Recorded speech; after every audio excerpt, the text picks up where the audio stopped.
Programme helpline में खुशामदीद। मैं हूं आपका मेज़बान डॉक्टर आमिर महमूद। नाज़रीन, कंप्यूटर इस्तेमाल करने वाले जानते हैं कि इस वक्त इस सदी में गूगल के ऊपर जो सबसे ज़्यादा सर्च किया जाने वाला वर्ड है वो है कोरोना। और आप टीवी लगाएं या सोशल मीडिया पर जाएं या टेलीफोनिक डिस्कशन हो या व्हाट्सएप हो, हर जगह पर एक ही लफ्ज़ आजकल ज़ेर बहस है और वो है कोरोना। मेरे पिछले प्रोग्रामों में और ख़ास तौर पर आजकल जितने भी टॉक शोज़ हो रहे हैं और सोशल मीडिया के ऊपर इंफॉर्मेशन दी जा रही है, उसमें कोरोना की प्रिवेंशन पर बहुत बातचीत हो चुकी हुई है। आज हमारे प्रोग्राम का एक मुनफरिद टॉपिक है कि कोरोना के मरीज़ की घर पर निगहदाश्त। ये बहुत ज़्यादा ज़रूरी है कि घर पे कोरोना का जो मरीज़ है उसकी निगहदाश्त किस तरीके से की जाए कि वो जल्द अज जल्द सेहतयाब हो जाए। और हमारी आज की मेहमान है डॉक्टर सायरा सिद्दीक, जो कि एक सीजन्ड पब्लिक हेल्थ एक्सपर्ट हैं और सोशल एंटरप्रेन्योर भी हैं। डॉक्टर साहिबा ने जो हमारी मेडिसिन की बुनियादी तालीम हासिल करने के बाद मास्टर्स किया पब्लिक हेल्थ में, और उसके अलावा बाहर तशरीफ़ ले गई और वहाँ से यूके से डॉक्टर साहिबा ने हेल्थ इकनॉमिक्स में PhD किया। तो दूसरे अल्फाज में डॉक्टर साहिबा डबल डॉक्टर्स हैं, एक तो MBBS वाली डॉक्टर भी हैं और PhD वाली डॉक्टर भी हैं। और 20 साल तजुर्बा है डॉक्टर साहिबा का सरकारी और निजी जो सेहत के इदारे हैं उनमें काम करने का। और आजकल मेडिक स्मार्ट हेल्थ केयर की बानी भी हैं और CA के तौर पर भी उसमें अपनी फ़राइज़ सर अंजाम दे रही हैं। तो डॉक्टर साहिबा से हम गुफ्तगू का आगाज़ करते हैं। डॉक्टर साहिबा, आज का तारीख़, आज की अगर हम 3 जुलाई को देखें तो पाकिस्तान में जो कोरोना के मरीज़ों की तादाद है वो तकरीबन 2,20,000 तक पहुँच चुकी है। ऐसे में जो हमारे सरकारी और निजी हस्पताल हैं उनकी ज़ाहिरी सी बात है कि बड़ी लिमिटेड सी गुंजाइश है उन पेशेंट्स को लुक आफ्टर करने की। तो आपके ख़्याल में नए आने वाले जो कोरोना के मरीज़ हैं वो किस तरह से मैनेज होंगे? अब जो रोज़ हम देख रहे हैं फिगर्स के 4,000, 5,000, कभी 6,000 के नए मरीज़ आ रहे हैं, तो उन पेशेंट्स के बारे में अब क्या आपके ख़्यालात हैं कि वो किस तरीके से उसकी मैनेजमेंट या बीमारी का इलाज होगा? बहुत शुक्रिया डॉक्टर आमिर, आपने मुझे इस प्रोग्राम में इनवाइट किया और मुझे मौका दिया कि मैं अपने ख़यालात का इज़हार कर सकूं। वी वर वेरी हैप्पी कि पाकिस्तान में उस तरह से कोरोना नहीं फैला जिस तरह बाकी दुनिया में फैल रहा है। मगर छोटी ईद के बाद से हमने देखा कि एक्सपोनेंशियल इंक्रीज़ आया पेशेंट्स के नंबर में। जो हॉस्पिटल्स हैं सरकारी, they were full up to their capacity, और इसके बाद सरकारी हॉस्पिटल्स के फुल होने के बाद ज़्यादातर लोगों ने फिर प्राइवेट हॉस्पिटल्स का रुख करना शुरू कर दिया। अब इवन अगर आप प्राइवेट हॉस्पिटल्स को भी देखें तो वो भी अब चोक्ड हैं, भरे हैं, उनके सारे वेंटिलेटर्स आर ऑक्यूपाइड। सो अभी जो लोग कर रहे हैं वो ये कर रहे हैं कि वो पेशेंट्स को वापस भेज रहे हैं, या फिर जो बहुत ज़्यादा सीरियस पेशेंट हैं जिसके बचने के चांसेस कम हैं वो उनको सर्विसेज नहीं दे रहे।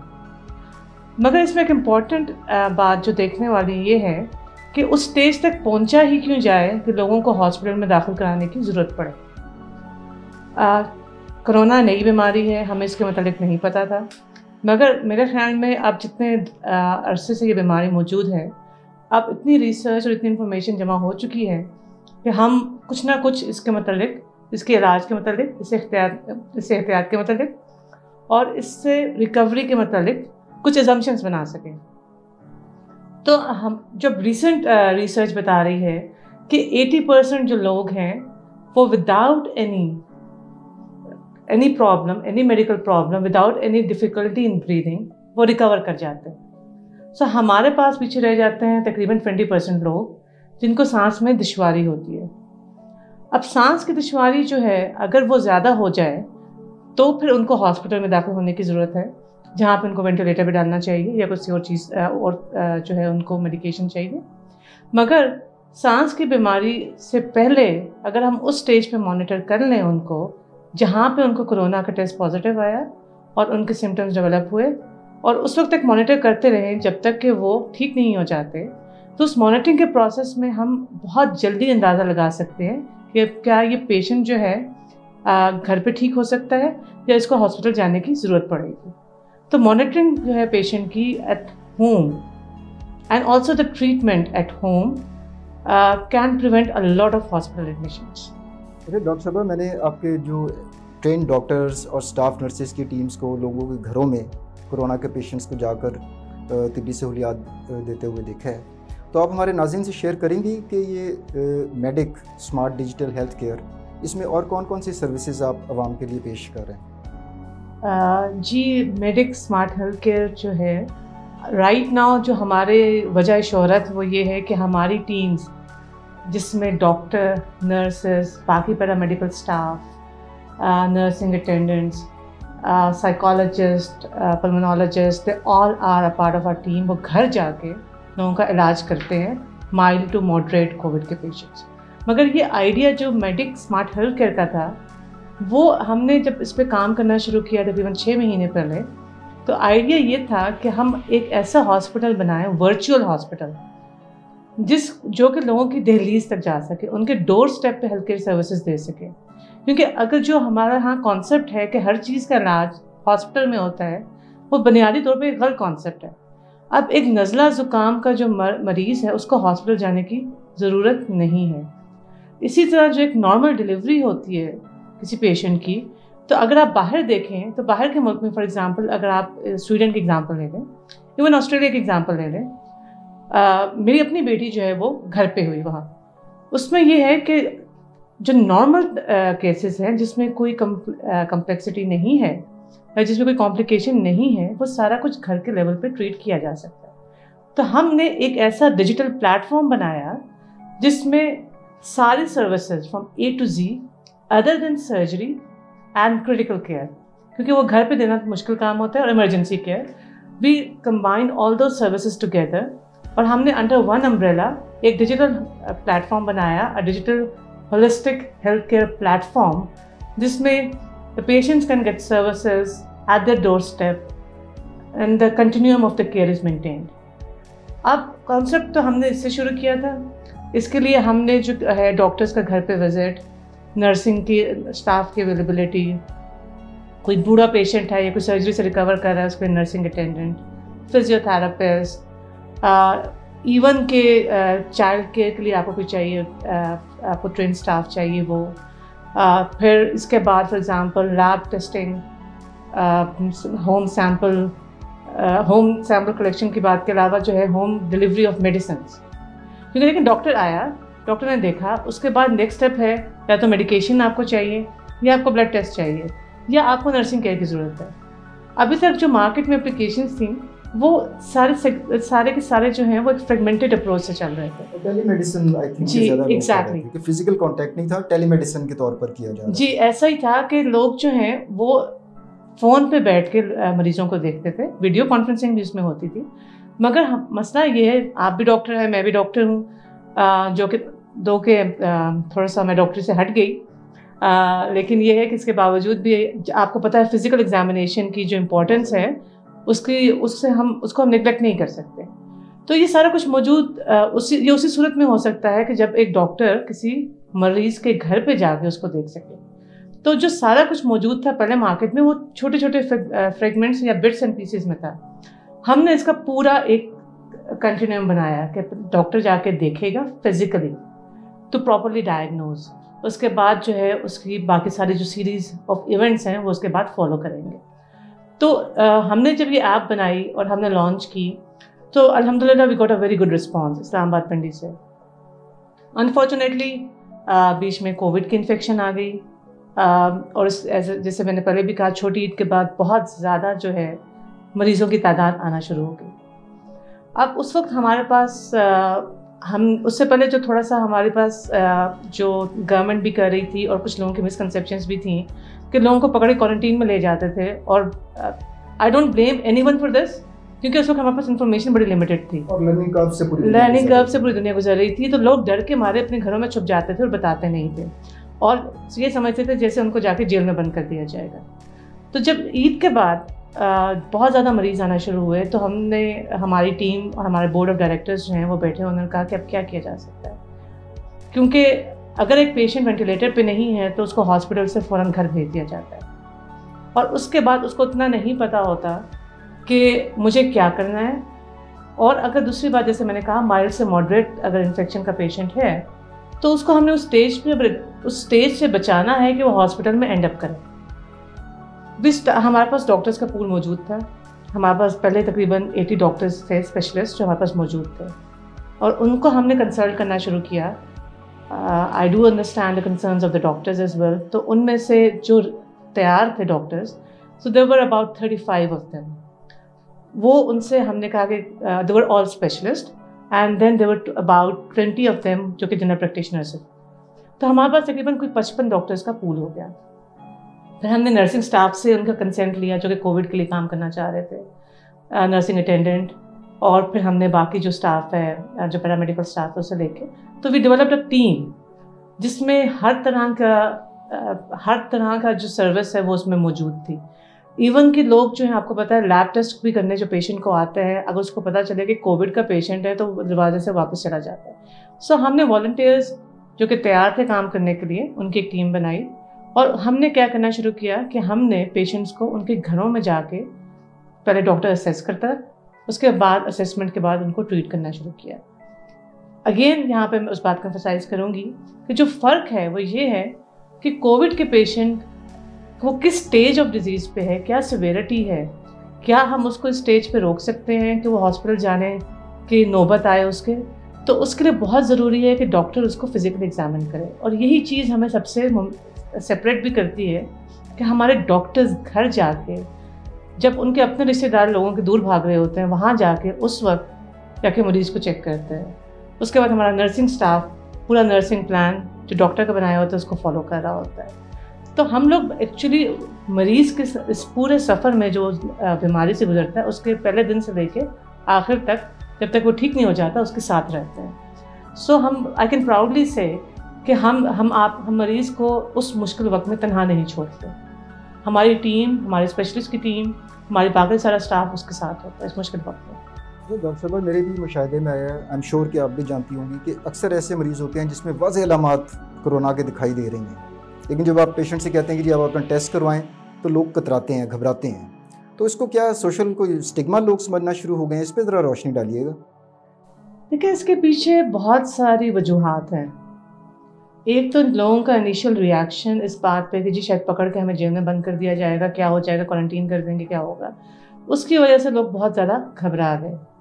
सेकेंडली, बिल्कुल आपने you rightly said, social stigma, कि किसी को कोविड हो जाए तो लोग उससे ऐसे भागते हैं जैसे अच्छे से अछूत हो गया। वो एक बहुत बड़ी चीज़ है। सोशल स्टिग्मा की वजह से अपने रिश्तेदारों ने भी उनको अटेंड करना छोड़ दिया कि जब सिम्टम आ गए तो उन्होंने टेस्ट नहीं करवाया, मगर सिर्फ इस अजम्पशन पे कि उनको शायद वो पॉजिटिव हों, उन्होंने उनको छोड़ दिया।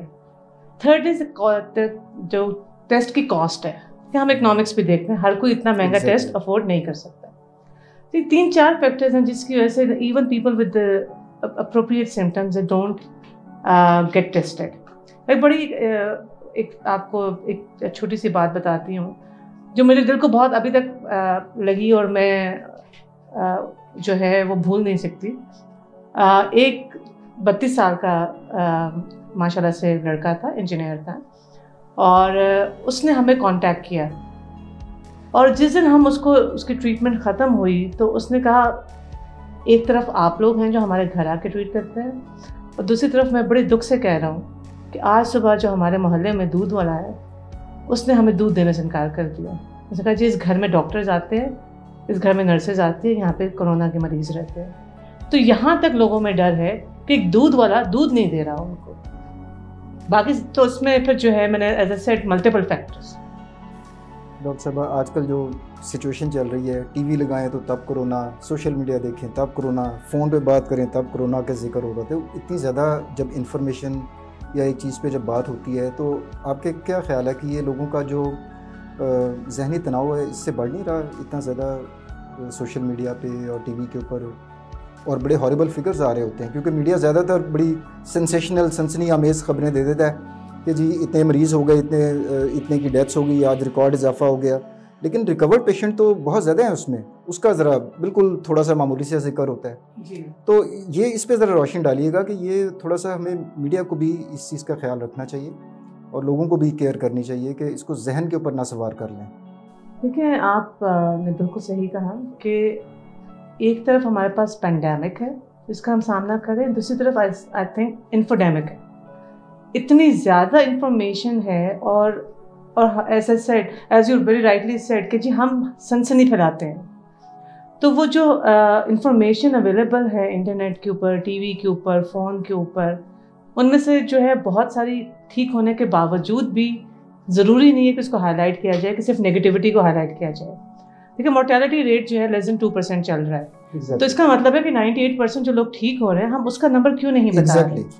इसी तरह इतनी ज़्यादा इन्फॉर्मेशन ओवरलोड है कि गलत इन्फॉर्मेशन भी अपलोड हुई है, आप ये पी लें, आप इससे ठीक हो जाएंगे, और शेयर कर रहे होते हैं लोग, और शेयर जी, और बार बार शेयर कर रहे होते हैं, और वो इस तरह ट्रैवल करती है इन्फॉर्मेशन कि विद इन सेकेंड्स मेरे ख्याल में पाकिस्तान के एक कोने से दूसरे कोने में चली जाती है। तो यहाँ पे हमें जो हाईलाइट करने की ज़रूरत है मीडिया को भी, और कुछ लोगों को भी समझने की भी ज़रूरत है कि प्लीज़ इसके पॉजिटिव साइड की तरफ भी देखें। अब तो हमें इस वायरस के मतलब बहुत कुछ पता चल चुका है। आप उन लोगों से बात कीजिए जो कि लोग उससे रिकवर कर चुके हैं, उनके एक्सपीरियंसेस को शेयर कीजिए, उनके ऊपर कोई प्रोग्राम बनाएं, और जो हमारे पास सही इन्फॉर्मेशन है उसको ज़्यादा फोकस करें, बजाय इसे कि हम टोटके या कोई और चीज़ें जो हैं उनको हाईलाइट करें। डॉक्टर साहब, किसी पेशेंट को जब कोरोना डायग्नोज होता है तो जैसा हम सब जानते हैं, आप भी डॉक्टर हैं, मैं भी जानता हूँ कि ओवर 95% लोग रिकवर कर जाएंगे, खुद ब खुद ठीक हो जाएंगे, लेकिन जिसको होता है वो इतने जहनी डिप्रेशन में चला जाता है कि सब लोग उससे मुतासिर हो रहे थे। तो आपका स्टाफ जो घर जाके पेशेंट को मेडिकल केयर दे रहा है, उसके साथ साथ क्या नफ्सियाती काउंसलिंग भी करता है पेशेंट की और उसके जो घर वाले हैं अहले खाना की? आपने बिल्कुल सही फरमाया। देखें, ये एक स्पेसिफिक बीमारी है जिसकी वजह से ना सिर्फ मरीज़, उसके घर वाले भी बहुत ज़्यादा ज़हनी दबाव का शिकार हो जाते हैं, और जब ज़हनी दबाव होता है तो आपने देखा है कि रिकवरी भी स्लो हो जाती है। तो हमारी जो टीम है उसमें हमेशा एक साइकोलॉजिस्ट ज़रूर होता है, जो कि देखिए विल पावर भी इसमें इम्पॉर्टेंट है, जो कि मरीज़ की काउंसलिंग थ्रू आउट करता रहता है, इनकरेज करता है टू फाइट दिस डिजीज़। अच्छा, इसमें सिर्फ मरीज़ ही नहीं, उनके अहले जो उसके घर वाले हैं, उनके जो फैमिली वाले हैं, उनको भी साथ साथ बताना कि जी ऐसा कुछ नहीं है कि खुदा ना खास्ता जिसको हो गया उसकी अल्टीमेटली डेथ ही होनी है। उनकी भी साथ साथ काउंसलिंग करते हैं, मगर इसमें एक और चीज़ जो इम्पोर्टेंट है वो है डॉक्टर्स की काउंसलिंग। ये जो हमारे डॉक्टर्स जा रहे होते हैं वो भी जब पेशेंट को ट्रीट करते हैं तो बहुत ज़्यादा स्ट्रेस में आ जाते हैं। तो हमने जो अपने साइकोलॉजिस्ट हैं उनको इस तरह रखा हुआ है कि ना सिर्फ वो मरीज़ को देखते हैं, मरीज़ के घर वालों की साइकोथेरेपी करते हैं, इसके अलावा वो हमारे जो डॉक्टर्स हैं और टीम्स हैं उनके साथ भी कंटिन्यूस सेशन करते हैं। क्योंकि अगर डॉक्टर्स भी ज़हनी दबाव का शिकार होंगे, और वो हो रहे हैं, तो वो फिर ना वो मरीज़ को सही तरह देख सकेंगे, ना वो अपने आप को प्रॉपर तरीके से उनके जो स्किल्स हैं उसको यूटिलाइज़ किया जा सकेगा। यहाँ पर वक्त हुआ एक छोटे से वक्फे का, let's take a short break.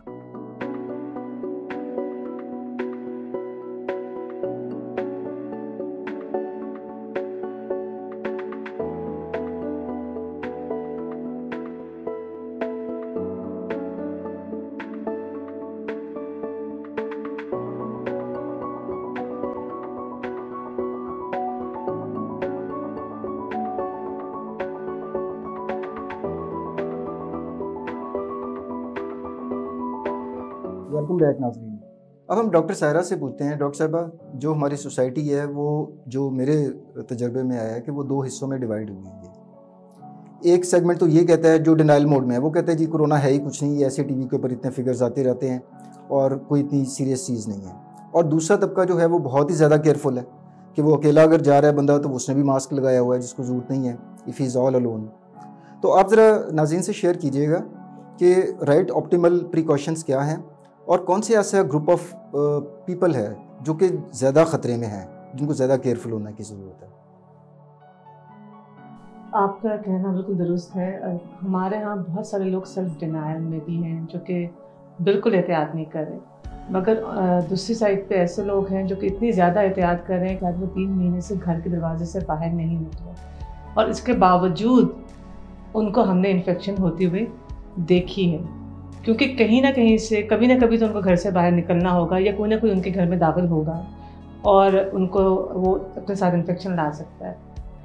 तो इसमें मेरा ख्याल है इसको अपने जहन पे सवार करने की जगह अगर इसके सही प्रिकॉशंस लिए जाएँ, एक सेफ डिस्टेंस मेंटेन किया जाए, पब्लिक में जो है मास्क पहने, अकेले पहनने की ज़रूरत नहीं है, अपने हाथों को बार बार सैनिटाइज़ करें, जो पेशेंट है उसको आइसोलेट रखें, तो छोटी छोटी तदबीर जो है उनसे हम काफ़ी कुछ इस पर काफ़ी हद तक काबू पा सकते हैं। तो हमें अपने जहन में ये भी रखना है कि वो कौन से मरीज़ हैं जो हाई रिस्क हैं, जिनके हम, या ऐसे लोग जो कि हाई रिस्क हैं सोसाइटी में, जिनको ये मर्ज़ हो सकता है, उनका ख़ास तौर पे ख्याल रखें। लेकिन उसमें इम्पॉर्टेंट है इम्यूनिटी लेवल, और इम्यूनिटी लेवल जो है ज़्यादातर एज के साथ कम हो जाता है। तो 60 से ऊपर के लोग जो हैं उनका मतलब हम कहते हैं कि उनको ख़ास एहतियात करनी चाहिए। फिर ऐसे मरीज़ जिनको पहले से कोई और बीमारी हो, फॉर एग्ज़ाम्पल जैसे उनको डायबिटीज़ है, उनको हाइपरटेंशन है, या उनको लंग की कोई और बीमारी है, कि COPD जिसको हम कहते हैं, या ऑब्स्ट्रक्टिव डिजीज़ है, तो उनको ख़ास तौर पे एहतियात करनी चाहिए। तो ऐसे मरीज़ जिनकी एज ज़्यादा है, या जिनके साथ कोई और कंडीशन है, या जो उस एनवायरनमेंट में रहते हैं जहाँ पे कोई एनवायरनमेंट से क्लोज कॉन्टैक्ट हो पेशेंट का, तो उनको ख़ास तौर पे एहतियात करनी चाहिए। डॉक्टर साहब, मेडिक स्मार्ट हेल्थ केयर का जो आपका स्टाफ एक कोरोना के मरीज़ को घर पे सारी फैसिलिटीज़ प्रोवाइड कर रहा है, वो कौन कौन से वाइटल साइंस हैं जिनको वो डेली बेसिस के ऊपर मॉनिटर करना बहुत ज़रूरी हो जाता है इस तरह के पेशेंट्स में? देखिए, वाइटल साइंस तो डॉक्टर्स जो हैं वो हर वक्त ही मैयर कर रहे होते हैं, नर्सेज मैयर कर रही होती हैं, हॉस्पिटल में जाएँ तो चार्ट्स लगे होते हैं। मगर एक इम्पॉर्टेंट जो चीज़ हम लोग ज़रूर मैयर करते हैं, वो उसमें पेशेंट का टेम्परेचर, बॉडी टेम्परेचर, कहीं उसको बुखार तो नहीं हो रहा। जो एक और चीज़ जो हम देखते हैं वो होती है ऑक्सीजन सैचुरेशन, यानी कि उसकी बॉडी में कितनी ऑक्सीजन आ रही है, पल्स ऑक्सीमीटर्स के थ्रू। क्योंकि अगर आपके जिस्म में ऑक्सीजन की कमी हो रही है तो इसका मतलब ये है कि आपकी जो बीमारी है वो बढ़ रही है। इसके अलावा जो बाकी चीज़ें हैं, कोई जो आपका रेस्पिरेटरी रेट है पेशेंट का, कितना दफ़ा वो सांस लेता है, और इसके अलावा जो है अगर उसको कोई और डिज़ीज़ है साथ, शुगर या हाइपरटेंशन, तो उसके वाइटल्स हम लेते हैं। इसके साथ साथ जो हम देखते हैं वो ये है कि वो कितना ज़्यादा फ्लूइड इंटेक ले रहा है, क्योंकि फ्लूइड्स जो हैं इस बीमारी के लिए फ्लूइड का इंटेक बहुत ज़्यादा इंपॉर्टेंट है। डिहाइड्रेशन जो है वो इसको एग्रावेट करती है। मगर जो हमने अभी तक ख़ास तौर पर जिस चीज़ को चेक करते हैं वो उसका टेम्परेचर और उसका ऑक्सीजन सैचुरेशन लेवल और रेस्पिरेटरी रेट। डॉक्टर साहिबा, देखने में आया है कि बड़ी बदकिस्मती की बात है कि ये एक वबा पूरी दुनिया में फैली हुई है। पाकिस्तान में भी हम लोग उसी तरीके से सफ़र कर रहे हैं जिससे पूरी दुनिया सफ़र कर रही है। लेकिन कुछ मुफाद परस्त जो लोग हैं, जो हेल्थ केयर के शोबे से वाबस्ते हैं, प्राइवेट क्लिनिक्स हैं, हॉस्पिटल्स हैं, वो ब्लैकमेलिंग मोड में आए हुए हैं कि एक नॉर्मल सी फैसिलिटी होती है और बहुत ही ज़्यादा, जिसे कहते हैं, वो लोगों को लूट रहे होते हैं कोरोना केयर जब वो प्रोवाइड कर रहे होते हैं। तो आपका मैंने देख रहा था कि जो मेडिक स्मार्ट हेल्थ केयर है, आप लोगों ने बड़े रीज़नेबल रेट्स रखे हुए हैं कोरोना के पेशेंट्स की तीमारदारी के लिए, उसकी हेल्थ केयर के लिए। तो ये किस तरीके से, मेथोडोलॉजी क्या है, इसका मैकेनिज़्म क्या है, किस तरीके से आप इतने रीज़नेबल रेट्स के ऊपर ये सर्विसेज दे रहे हैं? देखिए, कहते हैं ना, बहती गंगा में हर कोई हाथ धोता है। तो यहाँ पर मैं सिर्फ डॉक्टर्स की बात नहीं करूँगी या हॉस्पिटल्स की बात नहीं करूँगी, इवन के फॉर एग्जांपल ऑक्सीजन सिलेंडर्स देने वाले हैं, आप उनको देखें, वो ब्लैक होना शुरू हो गए। ऑक्सीमीटर, पल्स ऑक्सीमीटर 2-2.5 हज़ार का था, वो 10,000 में, 11,000 में बिक रहा है। तो हर एक ने ही कोशिश की कि जो है उस पर पैसे बना दें। अच्छा, हम किस तरह सर्विसेज दे सकते हैं रीजनेबल रेट पर, किस तरह हम दे रहे हैं, उसके पीछे देखें एक पूरा कॉन्सेप्ट है कि हम लोग, we are not a hospital, we are a virtual hospital. तो जो फिक्स कॉस्ट होती है एक हॉस्पिटल की, वो हम लोगों को बेयर नहीं करनी पड़ती है। हमारे पास पूल ऑफ डॉक्टर्स हैं, पूल ऑफ क्वालिफाइड प्रोफेशनल्स हैं, जिनको हम काफ़ी स्क्रूटनी के बाद हायर करते हैं। सो जो उसमें कॉन्सेप्ट है, उसमें ये पे एज यू गो।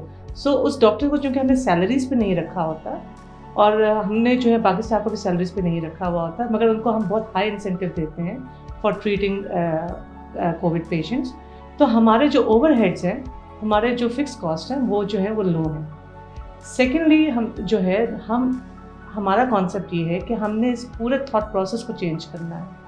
हम यहाँ शॉर्ट टर्म के लिए नहीं आए। थॉट प्रोसेस ये है कि लोगों को अननेसेसरी हॉस्पिटल जाने से रोका जाए, और इसके लिए पैराडाइम शिफ्ट चाहिए, और स्पेशली लोगों के सोचने के प्रोसेस में चाहिए। तो अगर हम इस मौके पे सिर्फ शॉर्ट टर्म के लिए फ़ायदा उठाते हैं, तो जिस बड़े मकसद के लिए हम आए हैं वो फिर पूरा नहीं होता। तो हम we are here to stay for a long time, and we are here with a reason that we want to change the way the health services are delivered. तो हम लोग बहुत मिनिमम इसके एडमिन कॉस्ट लेते हैं, और ज़्यादातर जो है जो हमारे एक्चुअल कॉस्ट होते हैं उसमें थोड़ी सी एडमिन कॉस्ट डाल के हम पेशेंट तक सर्विसेज पहुंचा रहे होते हैं। तीसरा जो चीज़ हम करने की कोशिश कर रहे हैं वो ब्रांड एक्विटी डेवलप करने की कोशिश कर रहे हैं कि लोगों को हमारी सर्विसेज पर ट्रस्ट हो, चाहे हमें उसके लिए अपने मार्जिनस को कॉम्प्रोमाइज़ भी करना पड़े। तो जब एक दफ़ा ट्रस्ट उनको डेवलप हो जाता है, क्वालिटी की एश्योरेंस हो जाती है, तो उसके बाद जो है फिर वो लोग जो है बार बार हमारी तरफ आते हैं। हमारे पास ऐसे मरीज़ भी हैं जिन एक मरीज़ के रेफरेंस से 10 मरीज़ और आए, क्वालिटी बहुत अच्छी उनको नज़र लगी, उनको जो हमारा पूरा सिस्टम है वो बहुत अच्छा लगा। तो ये मुख्य फैक्टर्स हैं। इसके अलावा एक और जो चीज़ है, हम बहुत कस्टमाइज सर्विसेज दे रहे हैं। अब हॉस्पिटल्स में जाएँ तो उन्होंने 3-4 पैकेज बना दिए जी, एक ये पैकेज ले लें, दूसरा पैकेज ले लें, तीसरा पैकेज ले लें। हम जो है पैकेजेस हमने नहीं बनाए, हम जो पेशेंट की असेसमेंट करते हैं उसकी रिक्वायरमेंट के लिहाज से हम उसको ट्रीटमेंट देते हैं। ज़रूरी नहीं है कि हर पेशेंट जो है वो एंटीबायोटिक्स पे जाए, ज़रूरी नहीं है कि हर पेशेंट को जो है वो स्टीरॉइड रखें। किसी को सिर्फ शायद ऑक्सीजन की ज़रूरत हो तो हम उसको सिर्फ ऑक्सीजन सिलेंडर विद फ्लोमीटर और उसको जो है वो हम प्रोवाइड करते हैं। तो बजाय इसके कि हम अननेसेसरी ओवरलोड करें पेशेंट को, जो उसकी रिक्वायरमेंट है, हमारा ऑर्डर बहुत ज़्यादा कस्टमाइज्ड होता है, जिसकी वजह से पेशेंट पे एक्स्ट्रा बर्डन भी नहीं पड़ता। तो इस वजह से हमारे जो हमारे जो रेट्स है वो काफ़ी इकनॉमिकल है। तो डॉक्टर साहब आप तक नाज़रीन से ज़रा शेयर करेंगी कि कितने मरीज़ आप लोग ट्रीट कर चुके हैं कोरोना के, और ये जो कॉन्सेप्ट है कि घर के ऊपर मेडिकल फैसिलिटीज़ प्रोवाइड करने वाला, ये कितना मकबूल हो रहा है आपका ये कॉन्सेप्ट? देखिए, जब हमने शुरू किया अपने इस medic smart health care product को, तो तकरीबन ये कोई 3 महीने पहले हमने लॉन्च की। उस वक्त भी हमें बहुत अच्छा रिस्पांस आया। हमने इस्लामाबाद से लॉन्च की, लेकिन कोविड के बाद आने के बाद जो है अल्हम्दुलिल्लाह आज मैं कह सकती हूँ कि हमारा 103 जो है सेंचुरी से ऊपर, हमारा 103 लोग ऊपर जो है वो ट्रीट हो चुके हैं, अल्हम्दुलिल्लाह सेहतमंद हो चुके हैं। और ये कितने अरसे के बाद हुआ? ये छोटी ईद से लेके अब तक, तो आप देखिए तो तकरीबन ये 1.5 महीना भी नहीं बनता। इस 1.5 महीने के अंदर हमने लोगों को 100 सेंचुरी से ऊपर या 100 से ज़्यादा लोगों को घरों पे ट्रीट किया। और हमारा सवाए एक मरीज़ के जिसको अल्टीमेटली वेंटिलेटर पे जाना पड़ा, मगर उसके लिए भी हमने बंदोबस्त किया होता है कि हम जब पेशेंट को ट्रीट कर रहे होते हैं तो साथ ही हमारी स्टैंड बाय पे वेंटिलेटर के साथ एम्बुलेंस अवेलेबल होती है, जो कि फ़ौरन पेशेंट को शिफ्ट कर देती है in case of any danger sign. तो हमने उस स्टेज में इंटरवीन किया जिस वक्त की डिजीज़ इतनी सिवियर स्टेज पे नहीं थी, और पेशेंट्स अगर उस वक्त ट्रीट ना होते तो ये अभी जो 100 लोग हैं अभी हॉस्पिटल्स के अंदर होते और वो वेंटिलेटर्स पे होते। तो हम लोग जो है बहुत सारे मरीज़ों को हॉस्पिटल से दूर रखने में कामयाब हो गए। फिर ये कॉन्सेप्ट इतना मकबूल हुआ कि अब एक पेशेंट के रेफरेंस से, मैंने जिस तरह बताया, कि आगे 10 पेशेंट्स और आ रहे हैं। और दूसरी बात ये है कि जो हम बार बार कह रहे हैं कि आप घर में रहें, अपने आप को भी बचाएं और दूसरों को भी बचाएं, तो इसकी वजह से अगर आपको घर पे ही सब कुछ मिल जाए, तो जो गवर्नमेंट का भी एक कॉन्सेप्ट है कि जिन लोगों को घरों में रहना चाहिए और स्प्रेड नहीं करना चाहिए, तो वो भी पूरा होता है। तो लोगों की सेटिस्फैक्शन, लोगों को घर पे रह के ट्रीटमेंट देना और लोगों को पब्लिक प्लेसेस में जाने से या हॉस्पिटल में जाने से रोकने से, ये कॉन्सेप्ट जो है बहुत ज़्यादा तेज़ी से मकबूल हो रहा है। बहुत पॉजिटिव रिस्पॉन्स है। 3 महीने के अंदर हमारी तकरीबन 4000 डाउनलोड्स हो चुकी हैं ऐप की। हमारे पेशेंट जो हैं, मैं कोविड के तो बता रही हूँ आपको, आज 103 अल्हम्दुलिल्लाह ठीक हो गए हैं। मगर इसके अलावा जो दूसरी डिजीज़ हैं जिनको रेगुलर ट्रीटमेंट की ज़रूरत है, कार्डियक पेशेंट्स हैं, हाइपरटेंशन के हैं, डायबिटीज़ हैं, हमने 1000 से ऊपर पेशेंट्स को इन 3 महीनों में ट्रीट किया है। तो इससे आप अंदाज़ा लगा सकते हैं नंबर से कि कॉन्सेप्ट कितना मकबूल हो रहा है। अच्छा डॉक्टर साहब, आपका जो स्टाफ एक पेशेंट को देखने घर पे जा रहा होता है, आमतौर पर 100% श्योर है कि वो डेफिनेटली जो उसके सराउंडिंग फैमिली मेम्बर्स हैं उनको भी एजुकेट करता होगा कि वो इस इन्फेक्शन से किस तरह बच सकते हैं। तो आप हमारे नाज़रीन से ज़रा शेयर करें कि in wider interest of the public कि अगर किसी के घर में कोरोना का पेशेंट है तो इर्द गिर्द के जो फैमिली मेम्बर्स हैं उनको कौन कौन सी प्रिकॉशनरी मेजर्स लेने चाहिए जिससे कि इन्फेक्शन जो है वो दूसरे घर के अफराद में ना फैले। जी, जब एक घर में कोरोना का एक मरीज़ होता है तो बाकियों के कोरोना को कैच करने के चांसेस बढ़ जाते हैं, तो उसमें बड़े एहतियात की ज़रूरत है। सबसे पहले तो पेशेंट को जो है वो आइसोलेट कर देना चाहिए। हम कहते हैं बेडरूम को भी आइसोलेट कीजिए और उसका जो पेशेंट का जो बाथरूम है वो भी आइसोलेट होना चाहिए, ताकि वो इन्फेक्शन जो है बाकियों तक ना फैला सके। फिर जो पेशेंट को अटेंड करता है, यहाँ पे भी चीज़ इंपॉर्टेंट मैं हाईलाइट करना चाहूँगी कि प्लीज़ पेशेंट को अकेला मत छोड़ें इस वक्त। पेशेंट को जो अटेंड करता है उसको चाहिए कि पूरा हिफाजती मास्क पहन के, किट पहन के उसको अटेंड करें। और जब अगर पेशेंट उसने नहीं पहना हुआ अपना हिफाजती मास्क या PPE नहीं पहनी हुई, तो कम से कम 6 फुट का जो है वो फासला पेशेंट से रखें। इसके अलावा ये है कि जो पेशेंट जो आपके घर में विजिटर्स हैं अननेसेसरली उनको ना आने दें। अपने घर में जो है उसको प्रॉपर उसको वेंटिलेट होने दें। यहाँ पे अजीब कॉन्सेप्ट है कि लोग खिड़कियाँ दरवाजे बंद कर देते हैं, उसको प्रॉपर वेंटिलेशन चाहिए है। इसके अलावा जो बाकी पेशेंट जो घर वाले हैं उनको ये भी देखना चाहिए कि उनको अपने आप को मॉनिटर करना चाहिए कि कहीं उनको तो कोई ऐसी इन्फेक्शन नहीं हो रही है, कोई ऐसा कोई सिम्टम तो नहीं हो रहा जो कि उनके मरीज़ के साथ रहने की वजह से हो सकता है। और इसके अलावा उनको जो है एहतियात इस बात में करने की ज़रूरत जो है, जिसमें आपने पहले भी कहा था कि साइकोलॉजिकल इफ़ेक्ट्स, कि अक्सर हमने देखा है कि मरीज़ के साथ रहने वाले लोग जो हैं उनको खाम में लगता है शायद उनको भी इन्फेक्शन हो गई है। उनको लगता है सांस फूल रहा है, उनका घबराहट होती है, बुखार लगता है। तो वो उनको भी चाहिए कि वो अपने आप को साइकोलॉजिकली स्ट्रॉन्ग रखें और अगर ज़रूरत पड़े तो वो टेस्ट करवा लें।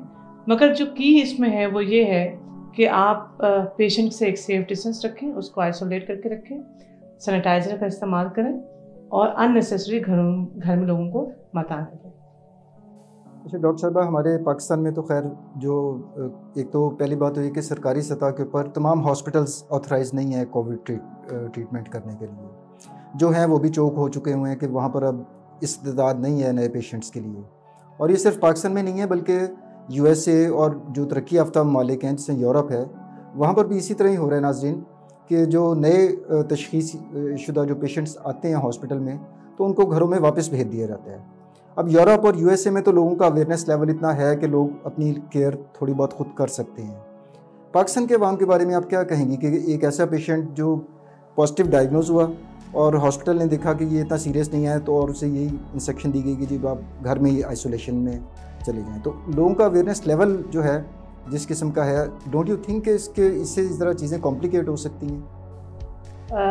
जी बिल्कुल, आजकल जो हो रहा है कि पेशेंट हॉस्पिटल्स चूँकि चोक्ड हैं तो माइल्ड टू मॉडरेट पेशेंट्स को घरों पे वापस भेजा जा रहा है। और हमारे यहाँ एक बहुत ज़्यादा डिवाइड है between the rich and the poor. So एक ख़ास क्लास है जिसको काफ़ी ज़्यादा पता है इंफॉर्मेशन, तो एहतियात कर लेते हैं, मगर ज़्यादातर लोगों को इसके मतलब नहीं पता। यहाँ तक कि उनके घर में भी कोई मरीज़ हो तो वो इस बात से डिनाई करते हैं कि जी उसको कोविड है। तो इसके लिए हम लोग जो है वो डिफरेंट अवेयरनेस प्रोग्राम्स कर रहे हैं, मगर जितनी ज़्यादा हमारी पॉपुलेशन है और जो हमारा लिटरेसी लेवल है या जो बाकी चीज़ें हैं उसके लिहाज से ये कोशिशें कुछ भी नहीं हैं। तो मेरे ख़्याल में जो लोगों का अवेयरनेस लेवल अभी तक इतना ज़्यादा नहीं है कि घर में पेशेंट्स को ट्रीट किया जा सके।